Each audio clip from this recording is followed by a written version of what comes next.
बुधवार की सुबह आ गई भाई, हफ्ते का मिड पॉइंट, फेस्टिविटीज के बीच हफ्ते का मिड पॉइंट। आज नवरात्रे का डे 7 है और आज से दुर्गा पूजा की शुरुआत। और कल सबका मूड भी सुधरा सुधरा सा था भाई। 6 दिन की बैक टू बैक कमजोरी, बैक टू बैक पिटाई के बाद फाइनली कल जाके उभरे भारतीय बाजार। और इनफैक्ट एक अच्छा सेशन था। निफ्टी की इंट्राडे चार्ट स्क्रीन्स पर आएंगी। फ्लैट शुरुआत थी, उसके बाद स्क्रीन्स पे दिन भर उछाल और फाइनली दिन के हाईज पे जाके भारतीय बाजार क्लोज। इनफैक्ट 25,000 के ऊपर जाके सेशन की समाप्ति हुई है। मिड कैप इंडेक्स जितना परसों पिटा था उससे ज्यादा उभरा कल। और फाइनली इंपॉर्टेंट वो ब्रेथ बढ़िया एडवांसेस के फेवर में थी। कल के सेशन को लेकर कोई कंप्लेंट नहीं। डीआईएस की बाइंग का सपोर्ट था कल, फिर वो एफआईएस की सेलिंग से ज्यादा डीआईएस की कल बाइंग देखने को मिली। एफआईएस की सेलिंग की भी खासियत है कि थोड़ी बहुत इंटेंसिटी रिड्यूस हो रही है, इस बात का ध्यान रखिएगा। पर वायदा में कल उनकी तरफ से लॉन्ग्स कटे हैं और शॉर्ट्स और ऐड हुए हैं। खैर क्या मायने है इसका, इस पे आगे डिटेल में चर्चा करेंगे। पर आज जो सेशन सामने खड़ा है उसके लिए 2-3 इंपॉर्टेंट चीजें हाईलाइट कर देता हूं। अब से कुछ ही देर बाद, अभी क्या 7 बज रहे हैं, 3 घंटे बाद सुबह 10 बजे वो एमपीसी की 3 दिवसीय बैठक खत्म होनी है। गवर्नर साहब की प्रेस कॉन्फ्रेंस है या गवर्नर साहब का स्टेटमेंट आएगा, क्रेडिट पॉलिसी अनाउंस होगी। 10:30 बजे कैबिनेट की एक बैठक शेड्यूल्ड है, ऐसा दिल्ली की टीम, ऐसा लक्ष्मण ने हाईलाइट कर रखा है। अब वो एजेंडा मेरे ख्याल से कुछ ही देर में लक्ष्मण आपके सामने रख भी देंगे।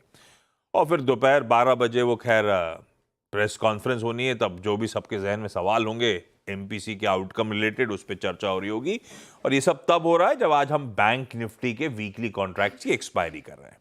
तो क्रेडिट पॉलिसी, कैबिनेट की बैठक, अभी एजेंडा नहीं पता तो उसकी इंपॉर्टेंस नहीं बता सकता मैं। और तीसरी इंपॉर्टेंट चीज बैंक निफ्टी की वीकली सेशन की एक्सपायरी।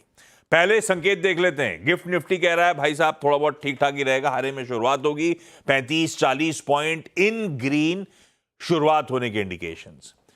ऐसे में किस तरह का ग्लोबल मूड है, और माज बगल में बैठे हैं, इनसे बातचीत होनी है। वीरू दिल्ली में बैठे हैं, वो बताएंगे कैसे निफ्टी बैंक में आज वेडनेसडे के दिन हमको अप्रोच करना है। और हर्षदा बताएंगी सारे इंपॉर्टेंट आज के सेशन के स्टॉक्स इन न्यूज। लाइए जरा मूड दिखाइए। एशिया कल इंटरेस्टिंग था। 7 दिनों बाद चीन के बाजारों ने कामकाज शुरुआत करी थी। बहुत वोलेटाइल उनका भी सेशन था, जहां खुले थे वहां से तो ठंडे ही बंद हुए। आज हमारे एशिया में साउथ कोरिया के मार्केट्स यानी कि कॉस्पी बंद हैं, ये ध्यान रखिएगा। और जो खुले हुए हैं ठीक है, शेड्स ऑफ ग्रीन। अपन को जरा हैंगसेंग वॉच आउट करते चलना है, अपने को शंघाई देखना है। यही ने इन्होंने ही पैसा खींच लिया था अपना, ऐसा कहा जाता है। तो इनका बिहेवियर, ये ठंडे पड़े तो अपने लिए वैसे ही पॉजिटिव हो जाएगा। तो एशिया में ये इंपॉर्टेंट। ओवरनाइट यूएस से हैंडओवर जो आया था वो स्क्रीन्स पे हम डाइजेस्ट करके कहते फ्लैट से 0.5% यूएस फ्यूचर्स में उछाल। एक्चुअल सेशन कहीं बेहतर निकल के आया, 1/3 से 1.5%। तीनों बेंचमार्क्स मजबूत और आज सुबह के फ्यूचर्स लार्जली फ्लैट।